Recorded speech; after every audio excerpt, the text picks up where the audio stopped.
Dernière minute. Le Paris Saint-Germain est-il passé à côté du futur Ballon d'Or? De nouvelles révélations pointent une énorme erreur de Luis Campos dans le dossier Michael Olise. Pendant ce temps, le mercato parisien s'emballe avec les pistes Ferran Torres et l'arrivée imminente de 2 internationaux français. Restez bien jusqu'au bout, on décrypte tout. Avant de commencer cette vidéo, un chiffre, sur les 10 dernières personnes qui ont regardé cette chaîne, seulement 2 sont abonnés. Si tu fais partie des 8 qui repartent sans s'abonner, tu vas rater la suite de cette histoire. Et crois-moi, elle va plus loin que ce que tu imagines. Un clic, ça prend 1 seconde et ça change tout pour la chaîne. Salut à tous les Parisiens. Si vous découvrez la chaîne, pensez à vous abonner et à activer les notifications pour ne manquer aucune information sur le mercato du PSG. Et comme toujours, laissez un gros like pour soutenir la chaîne. Le mercato du Paris Saint-Germain entre désormais dans une phase décisive. Après avoir officialisé l'arrivée d'Alessandro Longoni, premier renfort de l'été, les dirigeants parisiens veulent rapidement accélérer sur plusieurs dossiers.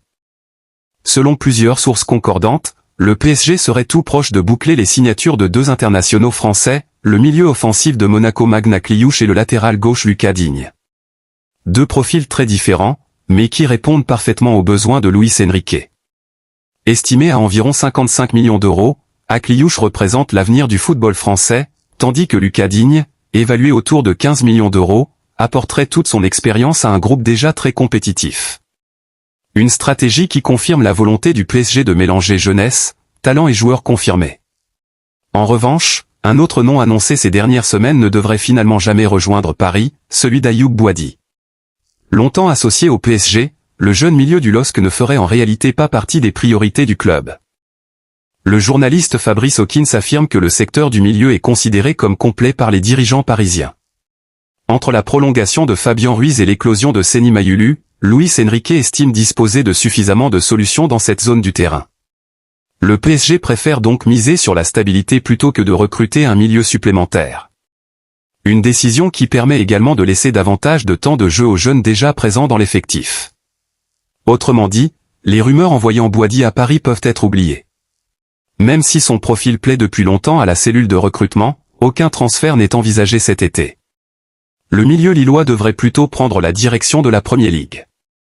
Fabrizio Romano annonce notamment que Manchester City prépare une offensive importante, alors que plusieurs grands clubs anglais suivent également le dossier. Avec cette concurrence, son prix pourrait rapidement dépasser les 30 millions d'euros. Pendant que plusieurs dossiers avancent en coulisses, le PSG travaille également sur un renfort offensif de premier plan. Après le départ de Gonçalo Ramos vers l'AC Milan, les dirigeants parisiens ont lancé la recherche de son successeur. Et un nom revient avec insistance ces derniers jours, Ferran Torres. D'après les informations de Diario Sport, le FC Barcelone serait désormais prêt à discuter d'un transfert contre un montant avoisinant les 50 millions d'euros. Une somme importante, mais qui correspond à la valeur actuelle de l'international espagnol. Si Luis Enrique apprécie autant son profil, ce n'est pas un hasard. Ferran Torres possède une qualité devenue très recherchée sur le marché, sa polyvalence. Il est capable d'évoluer aussi bien sur les 2 ailes qu'en pointe, tout en conservant une efficacité intéressante devant le but. Cette saison, malgré une forte concurrence au Barça, il a tout de même signé 12 buts et 5 passes décisives en 30 rencontres, confirmant qu'il reste un joueur capable de faire des différences dans les grands rendez-vous. Mais le PSG est loin d'être seul sur ce dossier. Selon Fabrizio Romano, Ferran Torres aurait mis en pause les discussions concernant une prolongation avec Barcelone afin d'étudier les différentes offres qui pourraient arriver durant ce mercato. Et Paris devra composer avec une concurrence sérieuse. L'Atlético de Madrid suit également le joueur de très près afin de renforcer son secteur offensif. Un 3e club, dont l'identité n'a pas encore filtré, serait lui aussi prêt à entrer dans la bataille. Face à cette situation, la direction parisienne avance avec prudence.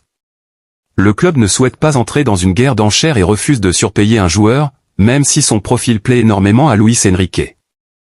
En parallèle, d'autres dossiers continuent d'avancer. Entre un possible départ de Canini vers l'Atlético de Madrid pour un montant estimé à 35 millions d'euros et l'accord trouvé avec Magna Kliouch pour un contrat de 5 saisons, le mercato parisien est en pleine ébullition. Concernant Ferran Torres, rien n'est encore joué. Les discussions existent, mais le prix demandé par Barcelone reste aujourd'hui le principal obstacle. Le PSG devra désormais trancher, investir les 50 millions d'euros réclamés par le Barça ou activer rapidement une autre piste offensive. Une chose est sûre, les prochains jours pourraient être déterminants pour l'avenir de l'attaque parisienne. Avant de passer au dossier le plus explosif de cette vidéo, montrez-moi que vous êtes toujours là. Laissez un énorme pouce bleu, ça aide énormément la chaîne. Et maintenant, parlons de Michael Olise. Et on termine avec un dossier qui risque de faire beaucoup parler. Aujourd'hui, Michael Olise fait partie des meilleurs joueurs de la planète.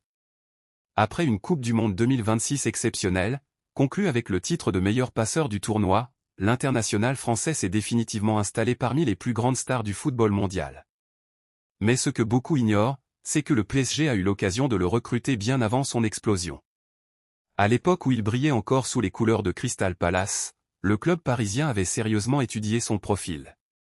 Pourtant, malgré des rapports très positifs, les dirigeants ont finalement décidé de ne pas aller plus loin. Selon plusieurs révélations, certains responsables doutaient de sa capacité à franchir un véritable cap au plus haut niveau européen.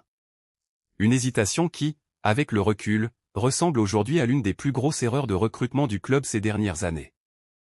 Le Bayern Munich, lui, n'a pas hésité une seconde.